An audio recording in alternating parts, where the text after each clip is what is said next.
in spring of 1970 while I was stationed in Klamath Falls, Oregon. I came up to the radar site on the evening shift, and where there's normally 2 or 3 people in the radar room, there was quite a few, from the cooks to maintenance, all kinds of people. And I asked what was going on, and they said that they was watching a UFO, and I immediately was stunned and asked if the Pentagon was notified. Somebody called the president, and they said no, they don't do that. It was stationary, wasn't moving at all, and it would slowly lower itself down until it got behind a mountain, so that you lost radar contact. It would stay down for about 15 minutes, and the next thing you knew, it was right back up there. It was up, 80, 90,000 feet. And then the next sweep of the radar scope, it would be, like 200 miles away, stationary, completely stopped.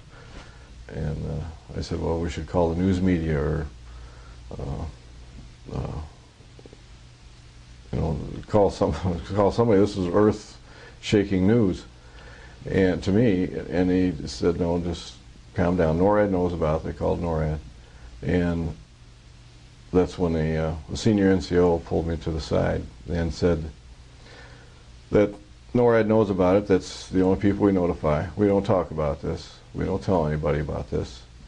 The people that know, and we just watch, see what happens, and that's it. And I insisted, well, there has to be a report filed or something filed, And they said, well, that there is a report that you can file. It's about 1 inch thick.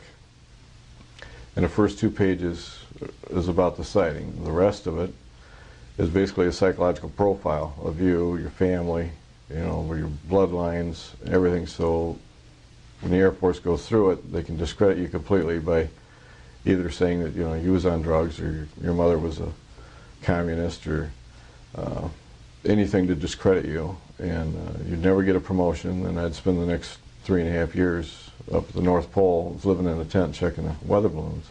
My second encounter was while I was stationed in Sault Ste. Marie, Michigan. It was in 1972. I was working alone that night when I got a phone call from the switchboard operator. He said he had the state police on the phone and wanted to talk to me. He was real frantic when he got on the phone and said that there's 3 UFOs over the north tower of the Mackinac Bridge. So I immediately, turned on the radar.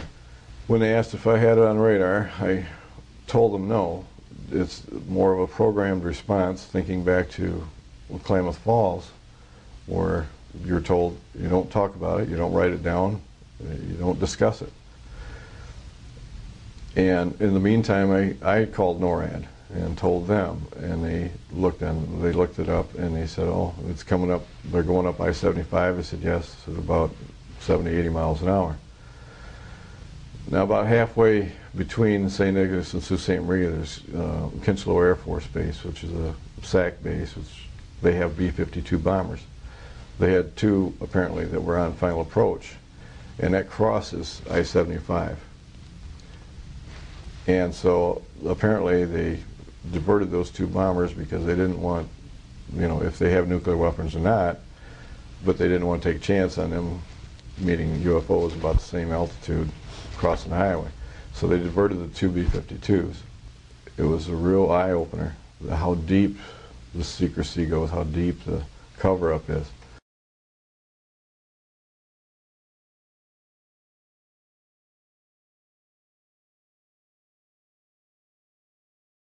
We were flying tankers over England, and London Control asked us to intercept a UFO. And we happened to be done with our refueling mission, and we accepted the assignment. We were on just over the North Sea, and they asked us to fly to the center of England. And we got about, I'm not exactly sure, 20, 30 miles out, and I got it on radar. And it was a very large return. And obviously London Control had it on their radar, and they were vectoring us to this object. And when we got about a mile from it, as a matter of fact, we were diving on the thing, and the whole aircraft was shaking, and it just took off into space at several thousand miles an hour.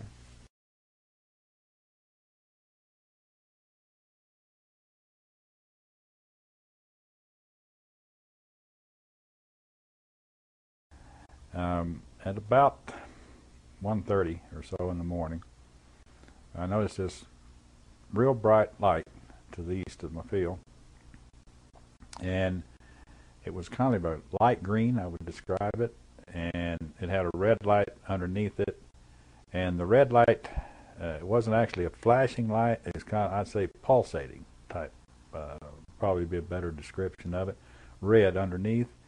And so we called it down to the air defense people at Los Angeles Air Defense Sector. And at one point in time, they had at least 4 different radar sites that were getting radar returns on these things. And then all of a sudden, there's like 3 more objects, but these 3 stayed like together. They stayed like I don't know if they were formation or what it was, but anyway, these 3 stayed together. And then they stayed there for a little bit, and then they moved down to the south of me and sat there stationary a while. And then a little bit later on, there's 3 more appears, but these 3 are individual ones. And so at this point, I had like 7 of them.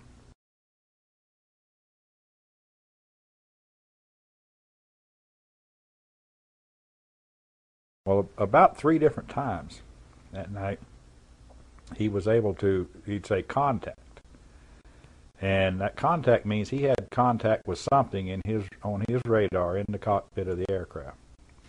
But these objects played around there for the remainder of my ship, and they just disappeared into the atmosphere. I know it was not a helicopter. I know it was not an airplane. I know it was not a balloon, a weather balloon or any other type of balloon. And I know it was no known aircraft flying object that we know of today.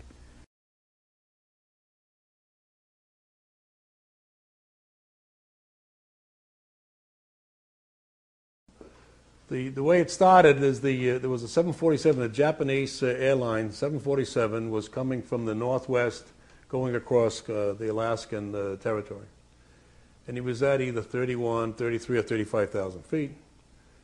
And it was, I want to say around 11 o'clock at night, but you can check the real times. He called and asked the controller if the controller had any traffic at his altitude. And the controller said no. Basically, it was a midnight operation. They didn't have too much traffic. And he said, well, something like I have a target at my 11 o'clock or 1 o'clock position, about 8 miles. Now, in the 747, they have radar in the nose that picks up the weather outside there. So his radar is picking up a target. He sees this target with his eye, and the target, the way he described it, was a huge ball with lights running around it, and I think he said it was like 4 times as big as a 747. Well, when they read the reports that come through, the FAA has to protect themselves, so you can't say you saw a target, even though this is what he said. So they made him change his report to position symbols, which makes it sound like it wasn't really a target.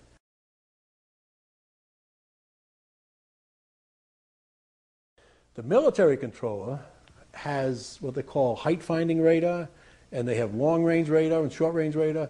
So if they don't catch it on one of their systems, they catch it on the other. And if you listen to the military man, at one time he said, I have it on the height radar, or my range radar, whatever he called it, which indicated that he had a target on his system.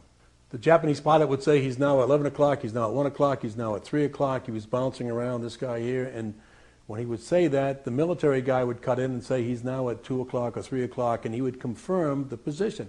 So it would go from 1 o'clock, 7 or 8 miles, to 6, 7 o'clock, 7 or 8 miles inside of 4 or 5 seconds. You have to be moving pretty quickly.